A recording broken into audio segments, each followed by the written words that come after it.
Estamos ya saliendo de los horrores del Viernes Santo.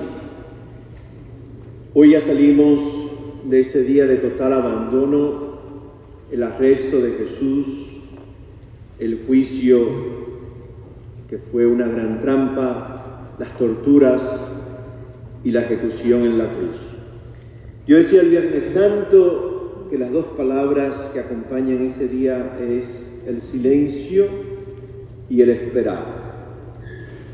Contemplando las últimas horas de Cristo, el Viernes Santo, los sufrimientos de Jesús, uniendo los nuestros al de Él, nuestro propio sufrimiento, el sufrimiento del mundo, nos damos cuenta que siempre ante el dolor, ante lo absurdo, ante lo que no tiene sentido, la única respuesta es callar y esperar, tratando de buscarle sentido a lo que es absurdo, esperando respuestas que realmente de alguna forma satisfagan nuestra necesidad de respuestas. Lo único que podemos hacer es callar, silencio y esperar. Y hoy, desde anoche ya, la Iglesia celebra la respuesta. Y esa respuesta la llamamos resurrección, la llamamos vida, la llamamos triunfo, la llamamos luz, la llamamos belleza. Es la respuesta que desde el Viernes Santo en silencio y en espera la Iglesia ha estado haciendo. Las narrativas que encontramos de la respuesta al Viernes Santo, a lo absurdo, son muchas. Y cada una es diferente. Hay diferentes personajes, hay diferentes lugares, hay diferentes énfasis, hay diferentes personas y momentos. Las narrativas pascuales son muchas y son muy diferentes. Pero la respuesta, no importa cómo sea y que viene de diferentes formas y colores, la respuesta es la misma al silencio y a la espera de una respuesta a la gran pregunta del Viernes Santo, a lo absurdo. En esta mañana escuchamos una de las narrativas, una de las respuestas al Viernes Santo. Tenemos que darnos cuenta de varias cosas. Primero, Cristo no aparece en el Evangelio de hoy. No aparece. Aparecen tres personajes: María de Magdala, Pedro y el discípulo amado. Incluso Cristo solamente es mencionado una sola vez, y ni siquiera por nombre, sino por título: el Kyrios, el Señor.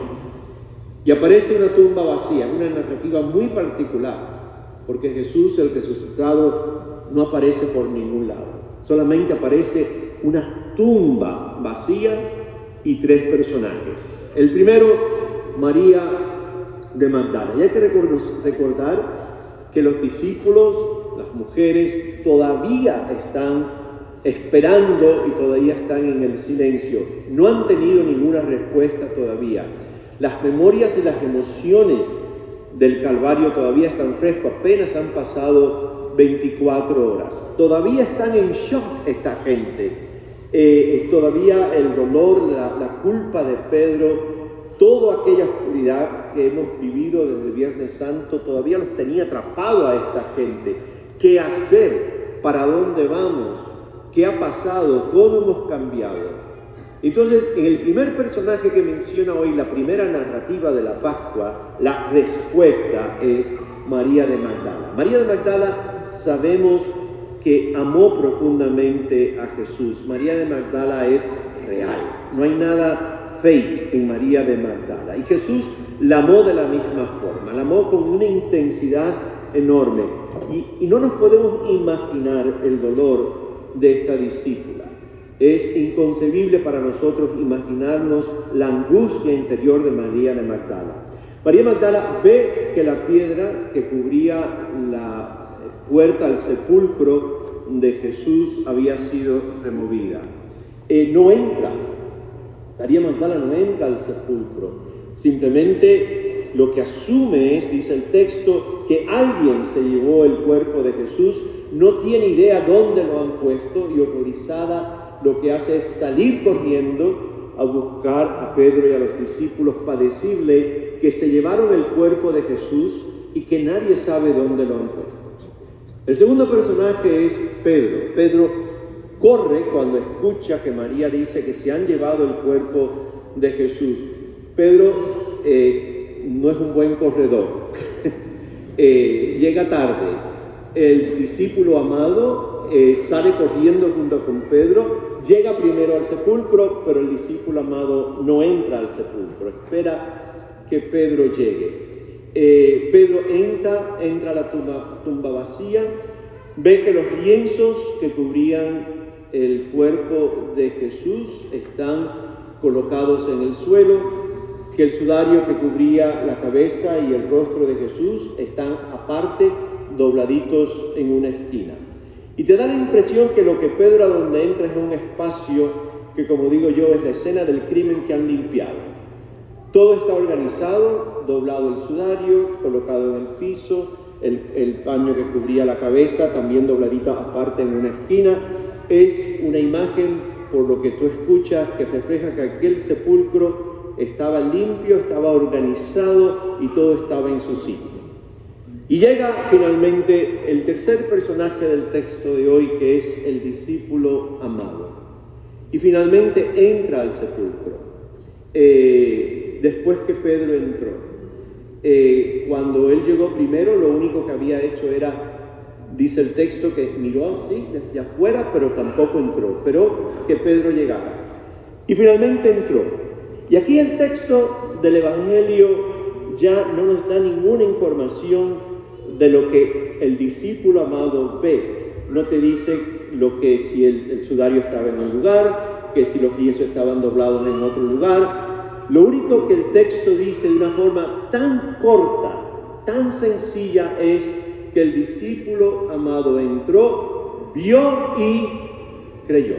Es lo único que nos dice del discípulo amado. No dice más nada. María de Magdala. María de Magdala asume inmediatamente que el cuerpo de Jesús ha sido robado, alguien se lo llevó y no sabe dónde lo pusieron.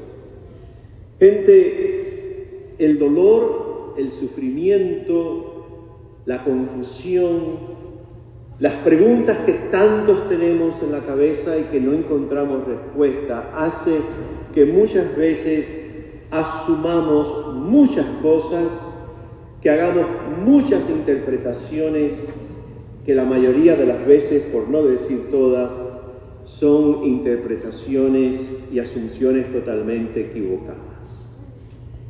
El dolor, el sufrimiento, la culpa, la rabia, nos ciegan siempre a la verdad.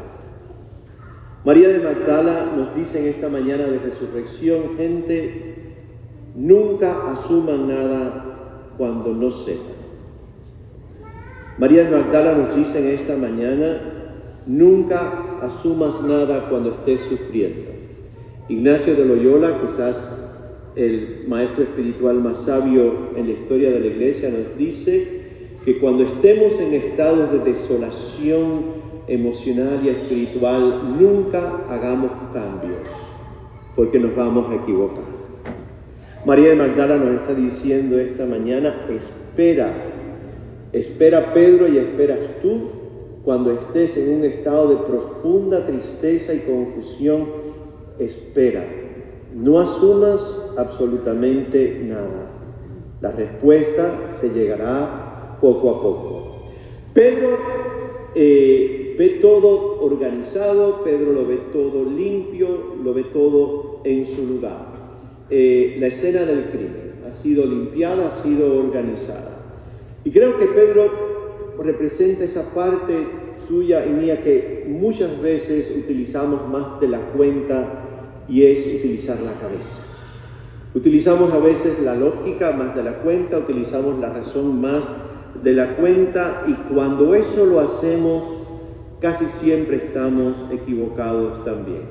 Pedro inmediatamente asumió, esto está limpio, esto está organizado, alguien se llevó el cuerpo, todo está en su lugar, caso cerrado. Tengo ya la respuesta al misterio. Ya no hay más nada que averiguar, no hay más nada que hacer, todo está en su sitio, pero ¿saben qué?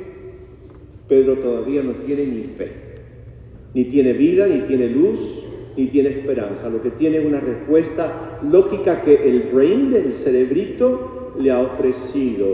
Pero de aquí todavía no ha salido absolutamente nada. Caso cerrado para Pedro. Y llega el discípulo amado. Y finalmente entra. Y no hay descripción, como dije, de lo que vio. Ni siquiera dice que hay sentimientos, ni lo que él piensa, ni se asumió absolutamente nada. El Evangelio nos dijo 2 palabras solamente. Vio y creyó. Y yo pensaba esta semana, ¿qué me enseña a mí y a ti el discípulo amado? El discípulo amado nos enseña a ser capaces de descubrir lo que en inglés llamamos the bigger picture, la imagen más amplia y completa de la verdad y la realidad. El discípulo amado no asume nada. El discípulo amado no utiliza la lógica de la cabeza, como hace Pedro. El discípulo amado ve con el alma. El discípulo amado ve con el corazón y puede ver toda la escena completa. El discípulo amado se le dispara a la memoria algo tan importante en el camino espiritual. El discípulo amado ahora entiende. No hay más silencio para el discípulo amado, no hay más espera para el discípulo amado. El discípulo amado simplemente ve. Ve porque el alma la tiene abierta y amplia para poder ver the bigger picture, la imagen más completa del escenario. La fe lo ilumina, la confianza lo ilumina y entiende y recibe la respuesta el discípulo amado. La convicción de que Dios estuvo, está y estará a través de nuestra historia y de nuestras historias, y que el final de todo será Dios.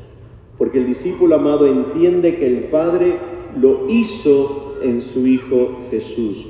Estuvo desde el principio, estuvo en la aparente ausencia del Viernes Santo, y ahora el Padre lo ha levantado de entre los muertos. El discípulo amado ve con el corazón, ni asume ni busca lógica, ve con el alma. No hay más absurdos ya para el discípulo amado. Todo y absolutamente todos en la vida tiene y ha tenido y tendrá un propósito, una intención, y todo en el camino nos irá llevando hacia Dios. Lo entiende el discípulo amado al recordarse la historia del Maestro. Todo en la vida del Maestro, incluso el Viernes Santo, tuvo un propósito y una razón. Mis amigos y amigas, la resurrección empieza a surgir cuando el alma experimenta la luz de Cristo, la luz que ilumina nuestro interior y nos permite ver the bigger picture de nuestras vidas y de nuestros caminares y de nuestras historias. Es cuando en ese momento tú y yo empezamos a conectar los puntos en nuestras vidas y entendemos finalmente que el misterio de Dios que nos ha acompañado desde la eternidad es el hilo que va conectando todos los puntos, y entonces vemos the bigger picture, la imagen más completa de nuestro caminar. En este domingo de resurrección del 23, le pedimos a Cristo que resucite nuestros ojos, que resucite nuestras almas, la capacidad de ver con el corazón, para poder entender y ver nuestro caminar y nuestra historia, incluso poder entender a nuestro mundo tan roto y difícil de hoy. Y entendemos que el domingo de resurrección ya no hay más silencio, ni hay más espera, porque el Padre ha resucitado al Hijo de entre los muertos. Termino con unas palabras del Padre Olaizola, que la tengo que leer del teléfono, ni se les ocurre encender los suyos. Pero escuchen estas palabras del Padre José María Rodríguez Olaizola. Estalló desde adentro la vida. No había losa capaz de resistir la pujanza de un amor inmortal. La tristeza aún no lo sabía, pero había perdido la batalla. El dolor alumbró la fiesta. El llanto fue antesala del abrazo jubiloso. Los mercaderes del odio estaban arruinados. Dios reía y nosotros empezamos a comprender. Le pedimos al Señor en este domingo de resurrección que, como al discípulo amado fue iluminado su interioridad, la nuestra también, para poder empezar a comprender. Feliz Pascua de Resurrección.